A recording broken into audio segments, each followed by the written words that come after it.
Hello everyone, welcome to the day 5 of the C Programming Bootcamp. So, before I start, let me remind you that there will be an attendance form which will be posted in the live chat at the end of the session. So, please don't forget to fill the form for attendance. So, we have learned many things in C till now. So, let me revise all the things that we have learned till now. So, the first thing that we have learned is introduction to the programming. And then we have seen introduction about the C language, and then we have seen about the operators. So this is all the day one part. On the day two part, we have learned about the control statements, and the control statements are again divided into um iteration statements. That those are nothing but loops, and then the condition statements. Condition statements are nothing but if else, uh, if yeah, else, and nested loops and switch case. Now, once we have learned those two parts, then on the that is on the day two, and we have seen a little introduction about the functions on the day two, and then on the day three we have learned about the functions. Now, once we have learned about the functions, we have understood the user-defined function, how to write our own function, and etc. And also about the iteration and the recursion parts. Now, that is on the day three. Now, on the day four, what have we learned? We have learned about the arrays. Now, not only arrays, we have learned also these searching techniques and sorting techniques. What all searching techniques did we learn? We have learned linear search and then the binary search. Now, what is linear search? Searching with from number to number. If it is equal, it is going to return the index number. Right. Now, if what if it is binary search? In binary search, the main point is that it should be in order. If it is in an order, right? If it is in order, then we are going to there are three terms that we need to remember: low, high, and mid. Now, accordingly, if it is on the mid is equal to low plus high by 2. Now, if it is on the left hand side, it will compare each value, the high value will be decremented. Now, if it is on the right hand side, means the low value will be incremented. Okay, and accordingly, the mid value will change again. If low and high are changing, accordingly mid will change. So that will continually take place. Now, again, the sorting techniques that we have learned is bubble sort and selection sort. Right. Now, what is bubble sort? Yeah. Now, what is bubble sort? Bubble sort is nothing but we are going to take two values. Okay. Now, two values is nothing but in an array. Now, as the array starts from 0, now you are going to take the index values 0 and 1 elements, and then we are going to, if needs swap needs to be take place, then it will take place. Now, again, 1 and 2, 2 and 3, 4 and 5, and so on till the array is being sorted. We are going to continue that process. Now, what is selection sort? Selection sort is nothing but now in selection sort what will happen? There are two parts in an array: sorted part and unsorted part. Now, what is sorted part and unsorted part? Uh, it will select the smallest element. Right. Now, in the initial case, the smallest element is the element in the zeroth position. Now, once we know that, once we initialize that the smallest number is the index in the zeroth number, right? Its index is 0. Now, once we take that number and we compare it with each number, now in any number, if is any number smaller than that number, that number will be swapped with the first number. Now, again the number starts, right? Again from the 0th index, which is the smallest element till then. Now, again those swaps take place and the selection sort is done.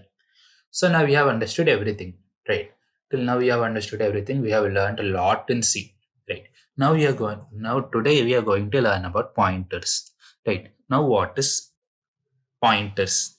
Okay, before I say about the pointers, let me ask you.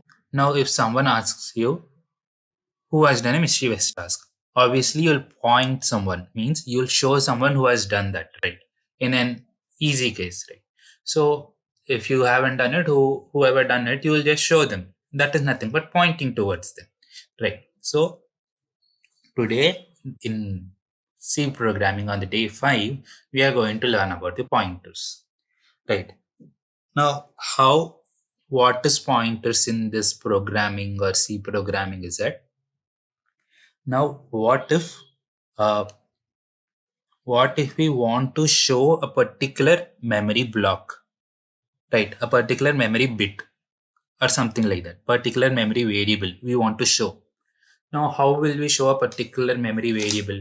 Now, as I said you before, every every memory block will be given a number, right? And how will we get that number? I've shown you a program before. Now, let me show that program again.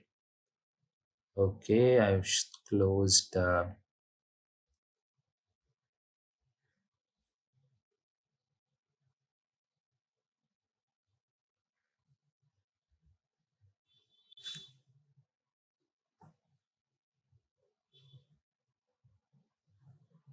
Yeah, source file hash include stdio.h.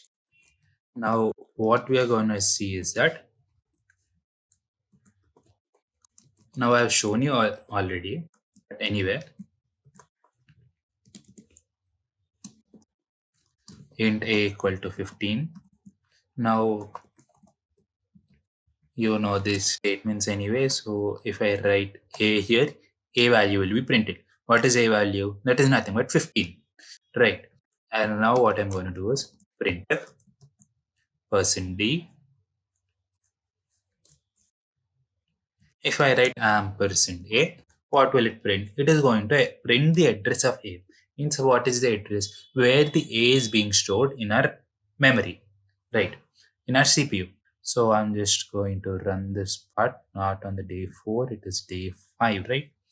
So day 5, it is a .c file, pointer basic program. So first there is nothing but the address, right? This is mostly the address part. Right. See, okay. Let me print this in a new line so that it is easy for you to understand. Control S. See, the value of A is 15 that is being printed, and then the address of the A value, right? That is about the address. So let me show you the PPT, right? So this is the PPT, and yes, the address in C. If you have a variable A in your program, right? Okay, another example is given over here. Ampersand A will give you its address in the memory. So let us assign A equal to 5. Right, we have done that part. I wrote it as 15. If we write a simple code to print the address of A, that is nothing but 5. So the address is, here a number is given according to his particular computer. Right. What is a pointer? Right. Pointers are special variables that are used to store addresses rather than values. Now, how to represent pointers? Now, this is how you are going to represent the pointers. Int star p. Now, this is known as star. Many call it as an asterisk. Asterisk is the word that we need to use actually. Now, we can use it like this. Means int space asterisk p, where p is a pointer, or we can also write it like this: int star space p. Int star, here star represents the pointer. We are saying about the pointers. Right. Now let us see a program about the pointers. So where is it? Yeah.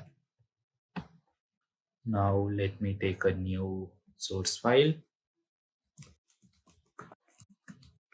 Hash include stdio.h in main.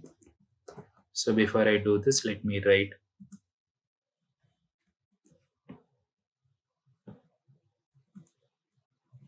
the documentation part. I even forgot about in the previous program. But anyway, pointer. Right. Now, how are you going to start about the pointers you're going to learn here? Now we need to understand that every pointer is also a number, right? Yeah, address part is also a number, and it's always an integer, right? It cannot be in the negative. So we are going to represent it like this: integer. Now a equal to 5, okay, and star p.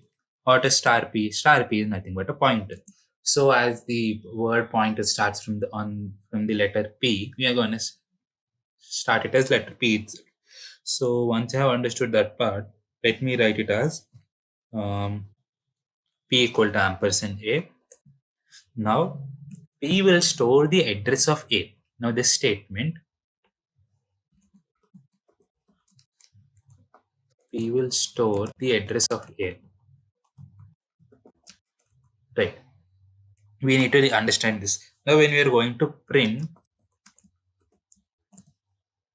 %d and p value, okay, now whenever we are writing about the p value, every time we don't need to mention it, it's a pointer. Means here I didn't mention that star p is a pointer, right? So here we need to understand that every time we don't need to write. Only when we are defining that it is a pointer, is that it needs to store the value of the address of A, then we are going to write asterisk or the star, right? So we have understood that part. Now here in the 7th line, I have printed the value of the pointer. Now let us check. Now let us check what I'm going to do is printf. Let us check if it is going to store the value of A. Now how can we check whether it is storing the value of A? We can also print the ampersand A, right? We can also print ampersand A. So I'm going to print ampersand A. So I'm just taking 3 lines here and just giving 3 lines before it is going to print. So ampersand A, comma, ampersand A. Let's check if the value is same or not. If the value is same, it is storing the value. P is storing the value. Else, no. Okay, now Control S, pointer, just pointer. I don't want to give anything else. Save.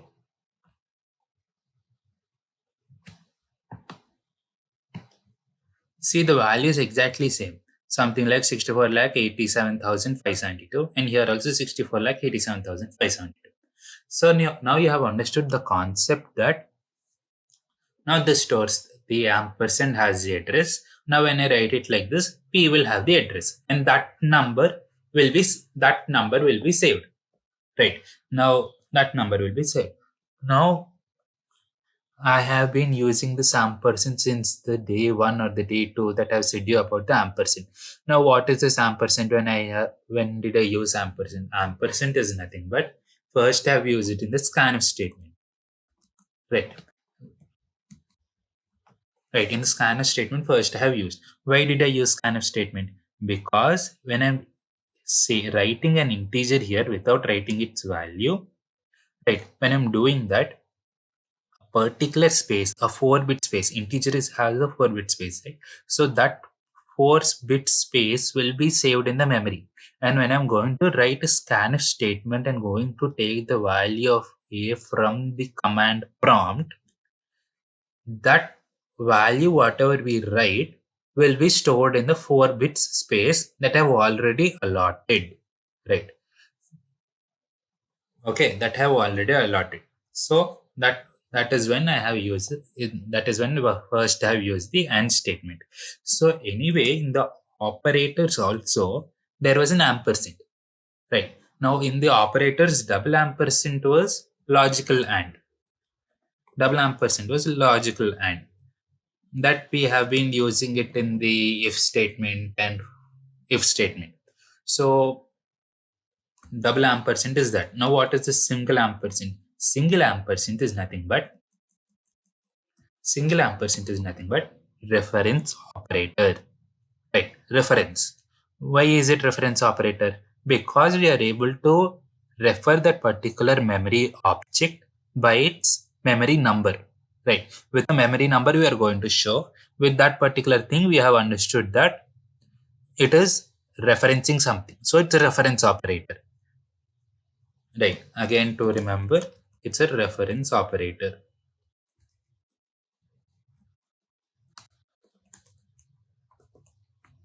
Right. Now coming to again, here star or asterisk, right, is a dereference operator.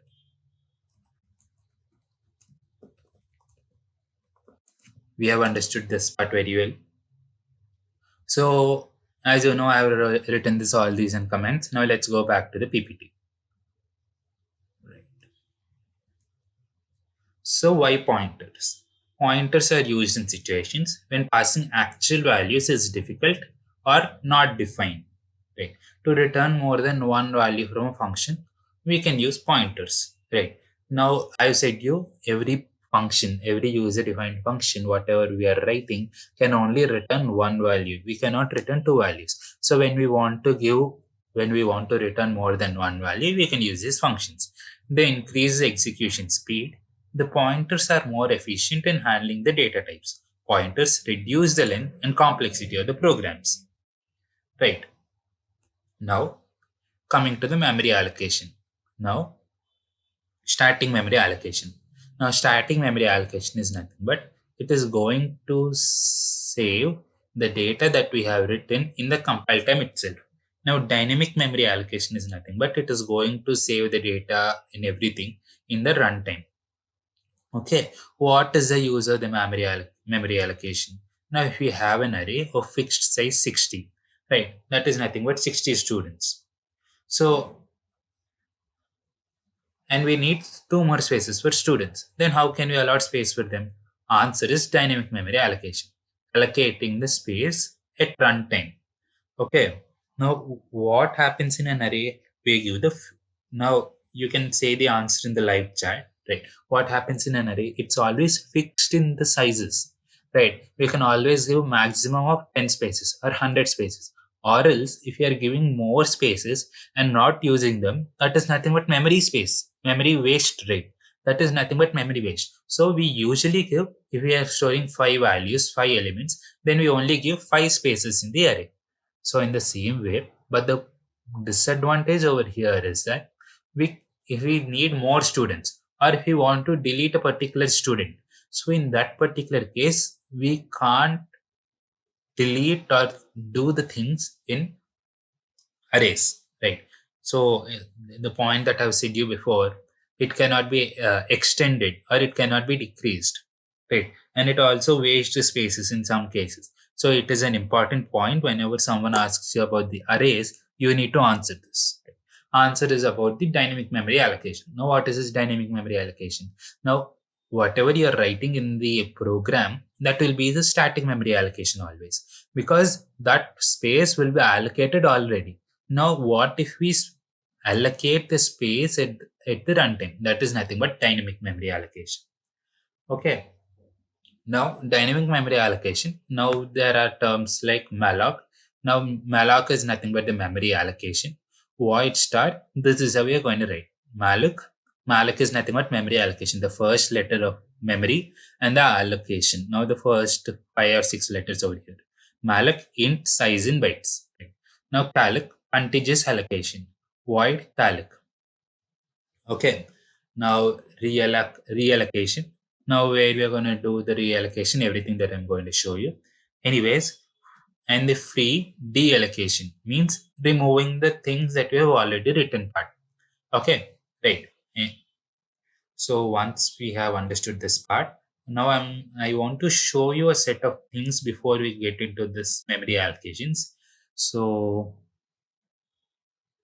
yeah, pointer arithmetic. Now this is a very simple program. Now what I have done is I have defined a variable a. Now what is this variable a? 10.23. It has a value of 10.23.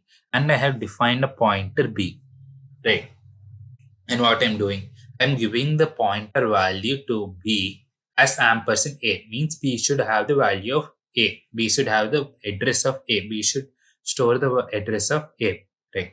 Once you have understood that part, right. Now, as I've shown you on the first day itself, when we are going to print the value of double, it's not %d or %c.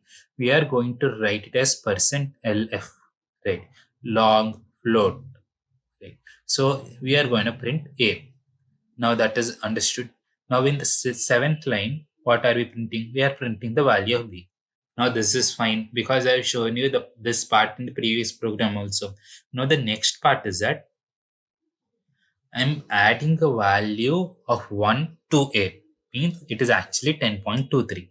So when I'm adding a value of 1, it should be 11.23. That's also fine as it is long float.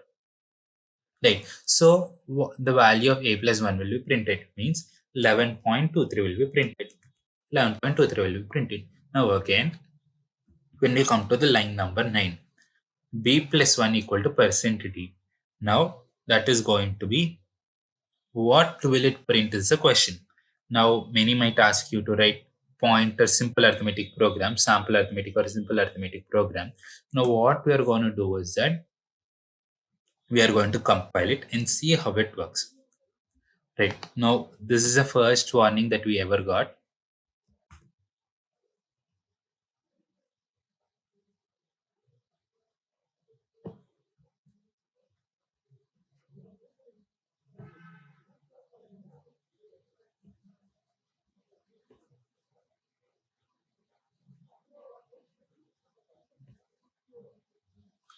Now this is nothing but a warning. In warning, as I said to you, there's nothing to worry about. So anyway, a equal to 10.233. Now you have understood that part. That is the sixth line part. Now in the seventh line part, the value has been printed. The address of a has been printed. Now you have understood that part. Now when you're going to add a plus 1, 11.23 is printed. That is also fine. Now why are we getting extra zeros? Because it has double. Right, it is double data type. Now how many zeros it wants to add, it will just add. Now after decimal, as you know, how many zeros you add, that doesn't matter. So anyway, b plus 1. So b plus 1 value here it is 64,87,576. So here from 68 to 76, why did it cross so much? The answer to that question is it depends on the data type. Now why did I use the word data type? Here the data type is double. Double data type takes 8 in my particular system. So it has taken a value of 8 from this to this. Right. That is the reason. So when we are going to add a number to a pointer, how now if I add, if I have added the value of 1, so it has added a value of that particular data type, means 8 has been added to b, which is nothing but 68 to 76 jump. Right, that is about the pointer arithmetic that you need to remember.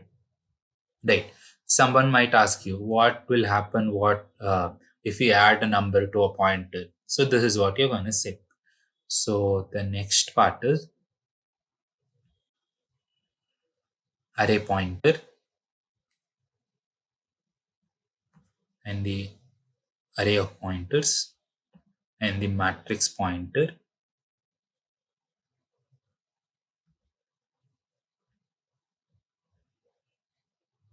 Yeah,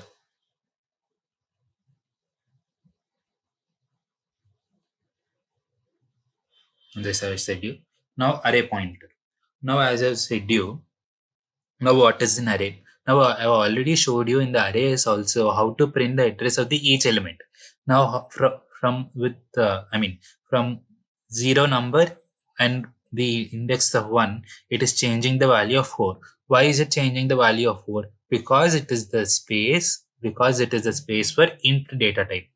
So it is given 4. Now here also in the same way, we can all array and pointers we can include, and we can write programs like this. Okay. Now I have defined two matrices. Now what are those two matrices, A and B? Each one having an elements of 5 elements, right? So I also you have understood. So A is an array of int, yeah, that I have understood. Now integer int star p. P is a pointer, that is also an integer, right? I have written as capital P, that's also fine. Now P equal to capital A, right? Now means I'm giving the whole value of the pointer to an array, means it is the pointer is pointing to an array. That we need to understand that, right? Now once you have understood that part, we are printing the value of A, capital A. Now the capital A value is nothing but the array. So we have understood that part. And then we are printing the value of the pointer, means that the address will be printed over here. And what I'm going to do here, the same thing what I've done here, I'm doing it here. Pointer P is updated and pointed to another array. So that will be printed. Printf B equal to percent %d, P will be printed. And again, printf P, right? So A equal to P cannot update the value of an array. So let me compile it and running it.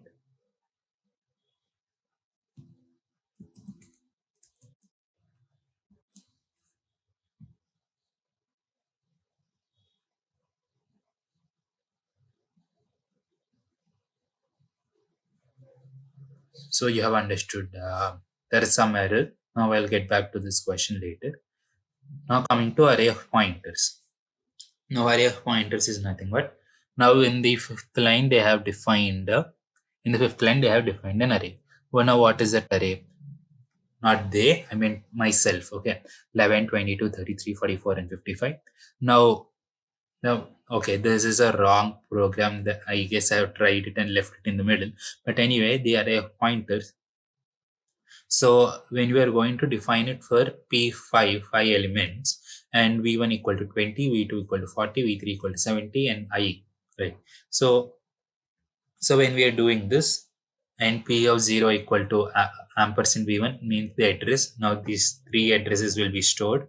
Now again in P3, the ampersand A1 address will be stored. Again in P4, A value will be stored, right? Means A value will be stored. Now again, the values of ampersand V1 and ampersand V2 will be printed. Now again, the array will be printed over here. The array of the addresses, right? The array of the addresses will be printed here. Now I'm going to compile and run it.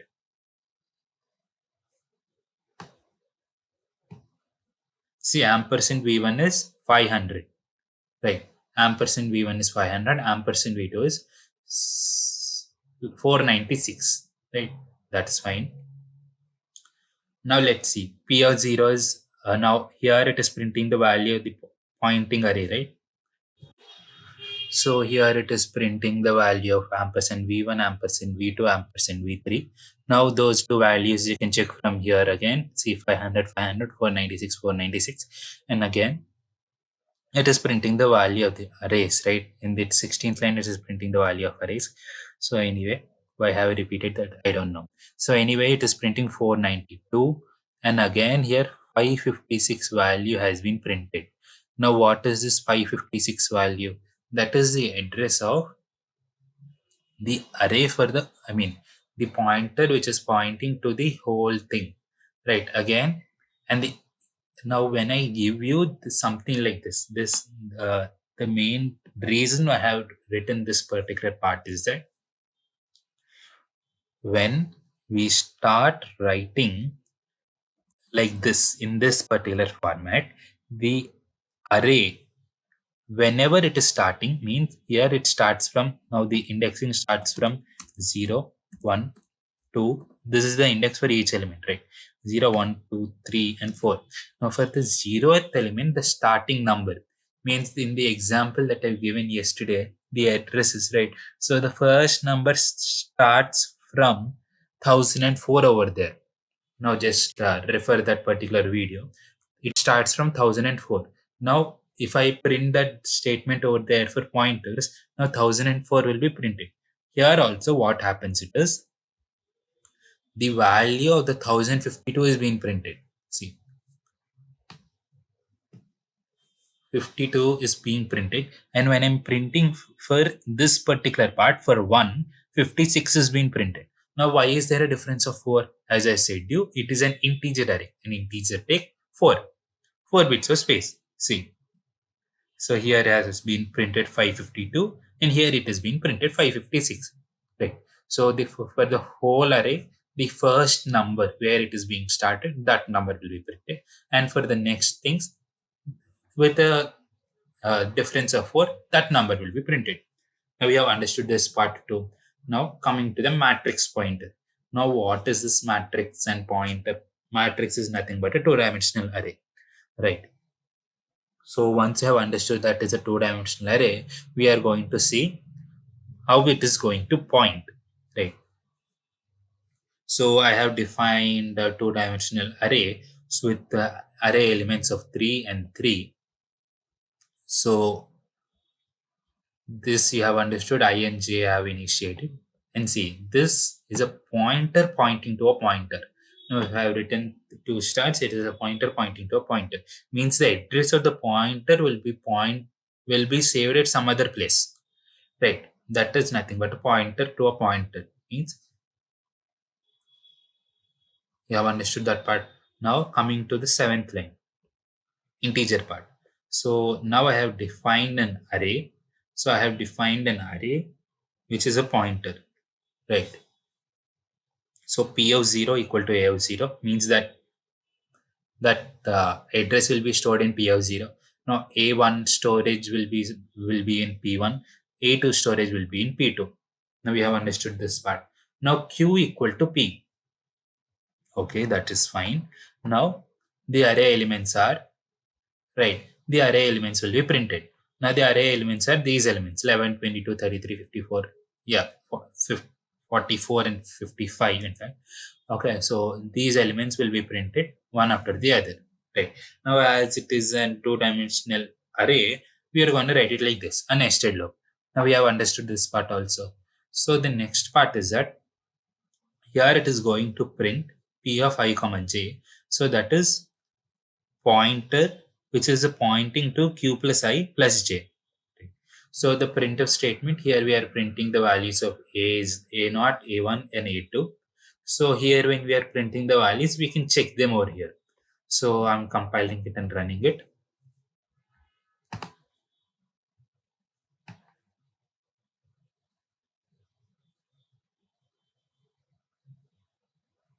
See, the array elements have been printed. The array elements are 11, 22, 33, 44.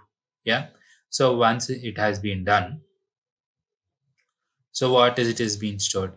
The address of this particular part is being returned. That has been printed.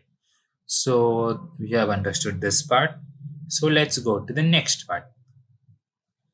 Now you might have a doubt. Okay. Now there is a little thing that needs to be understood. Now as I said you about the pointer pointing to the arrays, right? A pointer pointing to a pointer which is pointing to the arrays. So which is see, this is a pointer array which is an array of pointers that stores the all row addresses.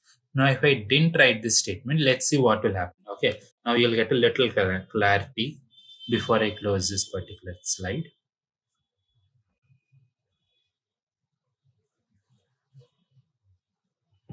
Right.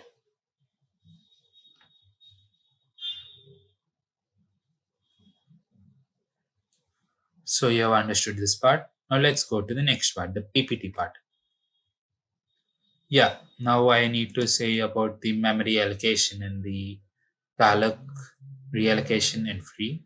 So let me go to, um, I need to go to the day 5. So this is a malloc program and this is a calloc program. Right. So this is about the memory allocation. Now, as I've said you, memory allocation is nothing but giving memory, allocating space to save the numbers. Right? So that is nothing but memory allocation. Right. Now, what is this hash include stdlib.h? When we are going to use now, when we are going to use for pointers or strings, in that case, right? When you're going to use those types, when we are going to use those data types, we are going to use this particular library. We can also use another library. I've thought to say this about to you.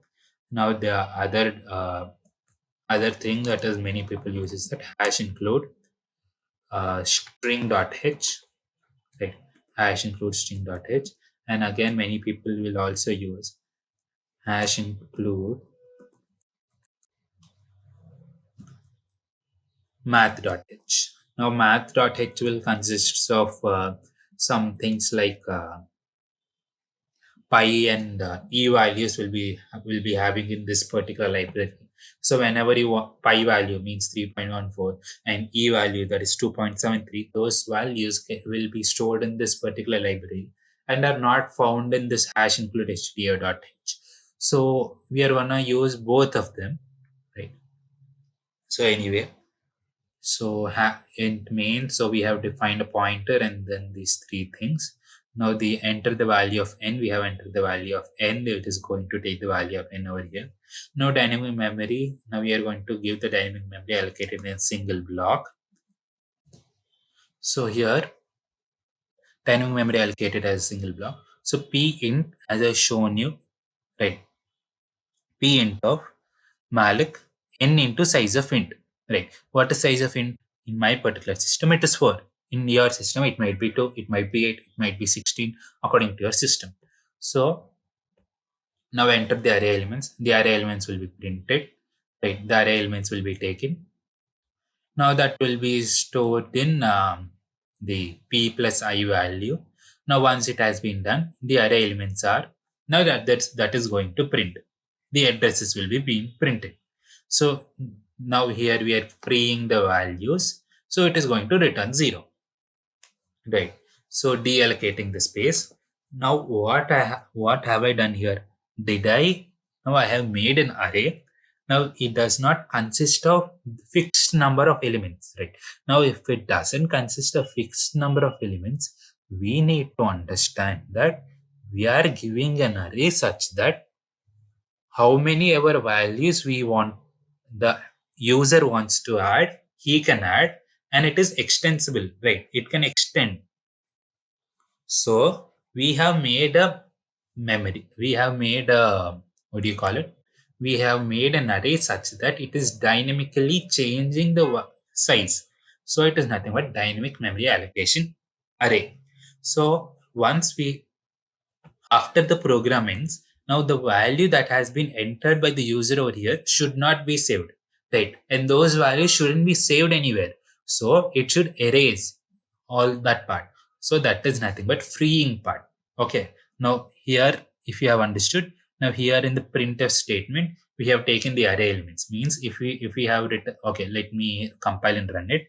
If I want to take 3 values, right? If I want to take value of 3 numbers I want to store, right? Then 3 numbers, then in the 14th line, according to this statement, I'm going to print 3. So when I'm going to print 3, we need to write the array elements. Now the array elements are, it is going to take a value of 3 values. So the 3 values, see, that is the reason I have written it as I minus n. I is less than n.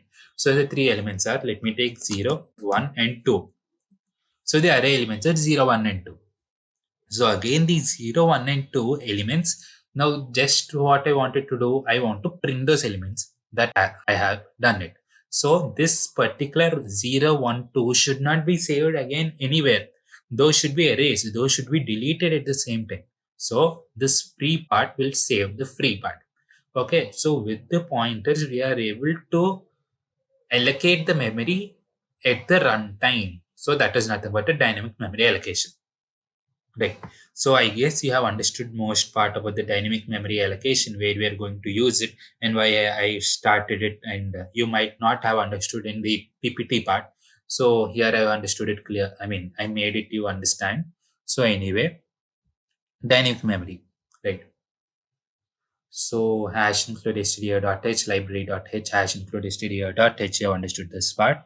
Now I have made a pointer. Now I have initialized 3 things, and ij, and now printf. Now I'm going to take the values of n, right? The value of n I'm going to take. Now alloc, now n comma size of int, right?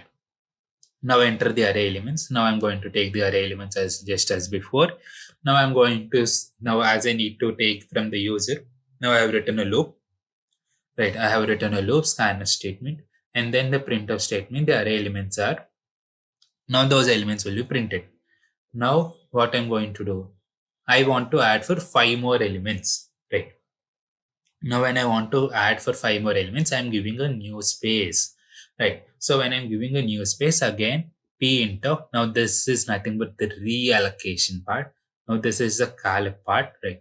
Now this is the reallocation part, means I'm giving a more space so that it will be useful for me. Means it is giving me more 5 spaces, right? So the array elements, again, those will be printed, right? So again, I'm freeing the memory. That is what I've done here. So I'm going to compile and run it.